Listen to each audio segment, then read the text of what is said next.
وہ اس پہ جو ہے وہ اختلاف چلنے. اب کچھ اس کو کولڈ وار کے ساتھ جوڑ دیتے ہیں, کچھ کہتے ہیں یو ایس نے پریشر کیا تھا, کچھ کہتے ہیں یہاں پاکستان تو بنوایا ہی اس لیے گیا تھا تاکہ یہاں سے بیٹھ کے سوویت یونین پہ نظر رکھی جا سکے. یہ اب ہوں گے, لیکن کور آئیڈیا آپ کی آئیڈینٹی ہی ہے. آپ کی آئیڈینٹی, آپ کے لیے روزگار, آپ کے سوشل رائٹس, آپ کے پولیٹیکل رائٹس, آپ کے اکنامک رائٹس, جو کہ ایک یونائٹڈ انڈیا میں پالیسی میکنگ لیول پر کانگریس پورے نہیں کر سکتی. کور یہی ہے بھائی.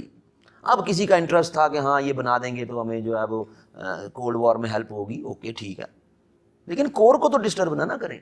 یہ تو چھوٹی چھوٹی جو ہے وہ پیریفرل آرگومنٹس ہیں. کور تو ہماری وہی ہے, اور کور ہماری سیٹ ہو گئی ہے 37 سے 39 کی کانگریس منسٹریز میں, کہ جو ہمارے ڈر تھے جناب یہ وجہ تھی. خیر جی ٹھیک ہے جی, الیکشن کرا, الیکشن ہوئے جی نومبر 1945. پہلے ہوئے سینٹرل لیجسلیچر, اور سینٹرل لیجسلیچر کے ممبرز وہی چل رہے ہیں 1919 والے, تھوڑی سی جمع تفریق, کیونکہ 35 کی ایکٹ والا تو فیڈرل پارٹ اپلائی نہیں ہوا انڈیا میں کبھی. اور اس میں کتنی سیٹیں ہیں مسلمز کی؟ 30. انڈین لیجسلیٹو اسمبلی 30 سیٹیں. باقی ہیں, باقی ذرا باقی کمیونٹیز کی ہیں, ہمیں کیا, ہمیں تو اپنا دیکھنا. 30 سیٹس میں سے اندازہ لگائیں, ظاہر 30 کی 30 سیٹس پہ مسلم ممبر ہی جیتا ہوگا. اب وہ چاہے مسلم ممبر کانگریس کا ہو, وہ مسلم ممبر آزاد ہو, وہ مسلم ممبر جمعیت علماء ہند کا ہو, وہ مسلم ممبر کسی بھی پارٹی کا ہو, مسلم لیگ کا ہو, ہوں گے 30 مسلم ہی. لیکن اصل تو چکر یہ تھا کہ ان 30 میں سے آدھے بھی مسلم لیگ کے اگر ہوئے تو ہم برٹش کہہ سکیں گے کہ بھائی you don't even represent Muslims of India. تو ہیں اتنی بڑی بڑی جو ہے وہ کہانیاں کیوں چلاتے ہو, ہم پاکستان بنائیں گے, یہ کریں گے, وہ کریں گے. نومبر 45 کا election, all 30 seats were won by all India Muslim league.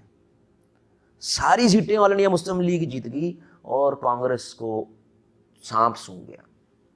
British Hudson لکھتا ہے سوچنے پہ مجبور ہو گئے کہ یہ کیا ہو گیا انڈیا میں.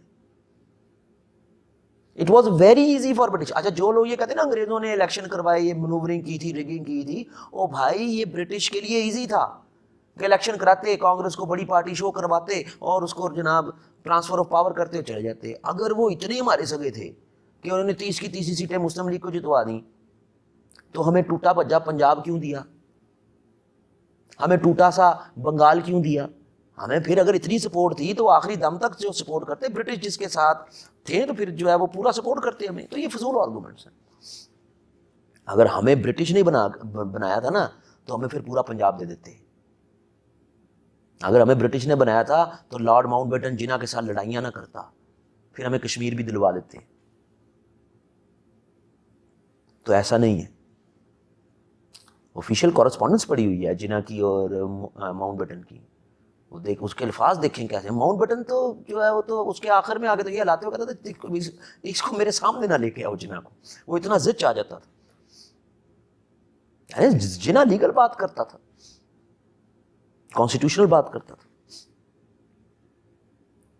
اگر اتنے ہی سگے ہوتے برٹش ہمارے تو ہم اپنا گورنر جنرل پہلا برٹش بناتے, انڈینز نہ بناتے.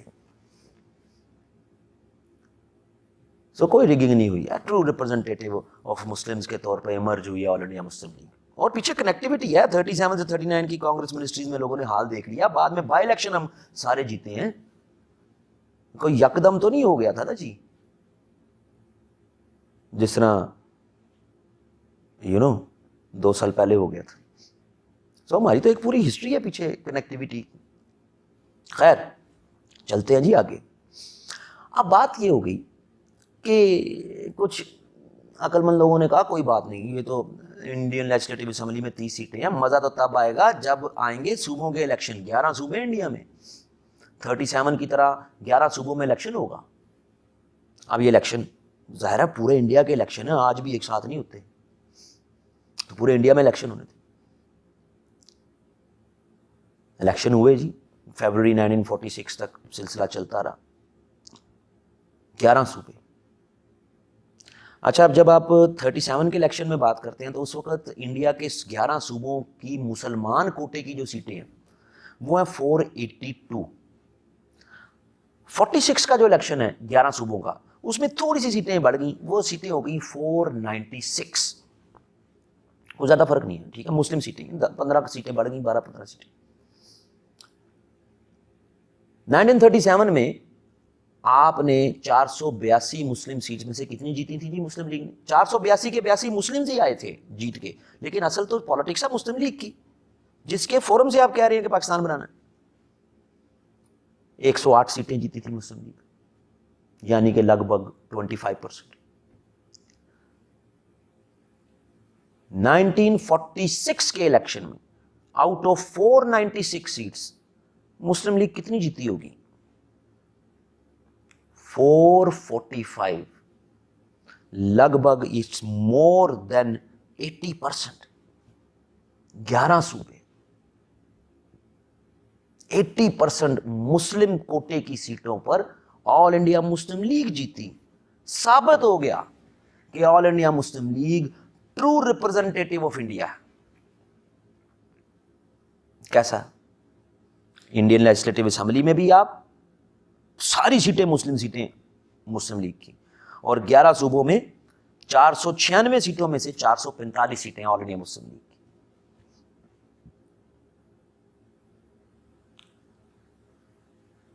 کانگریس باقی بھی تو 50 سیٹیں ہیں نا, 445 سے 496 51 سیٹیں. کانگریس ایک بھی مسلم سیٹ نہیں جیتی. یعنی کانگریس, اچھا چلو ہمارا کلیم دفع کرو جی, کوڑے میں پھینکو ہمارا کلیم کہ All India Muslim League is true representative of Muslims of India, دفع کرو اس کو. کیا Congress true representative of India ہے؟ نہیں, کیونکہ 25% population of Muslims of India Muslims, انہوں نے ایک بھی کانگریسی مسلمز کو صوبائی اسمبلیوں یا سینٹر کی اسمبلیوں کے لیے جتوایا نہیں. تو وہ کیسے کہہ سکتے ہیں کہ ہم ٹرو ریپرزینٹیٹیو آف انڈیا؟ تو یہ بہت بڑا جھٹکا کانگریس کے لیے, بہت بڑی وکٹری آل انڈیا مسلم لیگ کے لیے. ہو گئے جی الیکشن. اب بات تھی ساتھ شملہ میں کہ ایک کانسٹیٹیوئنٹ اسمبلی بنے گی, آئین ساز اسمبلی.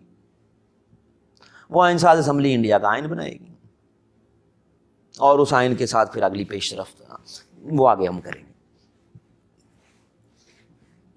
الیکشن کے بعد مارچ 46 میں اناؤنس ہوا کہ کیبنٹ مشن پلان انڈیا آئے گا جی. یہ کیبنٹ مشن پلان انڈیا آیا.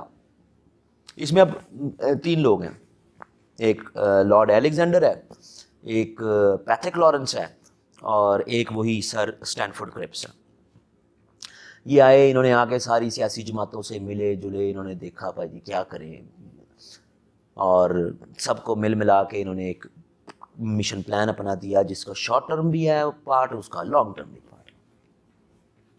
شارٹ ٹرم پارٹ یہ تھا کہ انڈیا میں ایک انٹرم گورنمنٹ بنائیں, اور اس انٹرم گورنمنٹ میں وہ پارٹیز ہوں گی جو لانگ ٹرم پلان کو مانیں گی. جو لانگ ٹرم پلان کو نہیں مانے گا وہ انٹرم گورنمنٹ میں نہیں ہوگا. اچھا جی, چلو جی دیکھتے ہیں. لانگ ٹرم پلان میں تھا جی کہ انڈیا کی ایک ہم جناب آئین ساز اسمبلی بنائیں گے. اوکے, وہ آئین ساز اسمبلی انڈیا کا آئین بنائے گی. اوکے, یونین آف انڈیا ہوگی. اوکے, انڈیا کو 3 پارٹس میں ایڈمنسٹریٹولی, لیکن ایک یونین میں رہیں گے, لیکن ایڈمنسٹریٹو کانٹیکس میں 3 پارٹس میں جو ہے وہ انڈیا ڈیوائڈ ہوگا. زون اے ہوگا جی. زون اے میں آج کا جو انڈیا ہے 6 صوبے, آج کا پورا انڈیا نہیں, 6 صوبے, یو پی, سی پی, بہار, اڑیسہ, مدراس, بامبے, 6 صوبے, مکمل کے مکمل 6 صوبے. یہ ایک علیحدہ زون ہوگا. زون بی پورے کا پورا پنجاب, جو آج انڈیا کے پاس بھی پنجاب ہے نا, وہ بھی پورے کا پورا پنجاب, سندھ, بلوچستان کے علاقے, NWFP کے علاقے, اس وقت NWFP تھا, یہ ایک زون ہوگا. اور زون سی آسام اور بنگال, پورا بنگال, پورا آسام. یہ 3 زونز ہوں گے. ایک یونین آف انڈیا ہوگی, اس کی کانسٹیٹیوئنٹ اسمبلی ہوگی, فیڈریشن ہوگی. یہ اس طرح آپریٹو ہو. ہر زون جناب اپنے فائنینشیل میٹرز آپریٹو رکھے گی.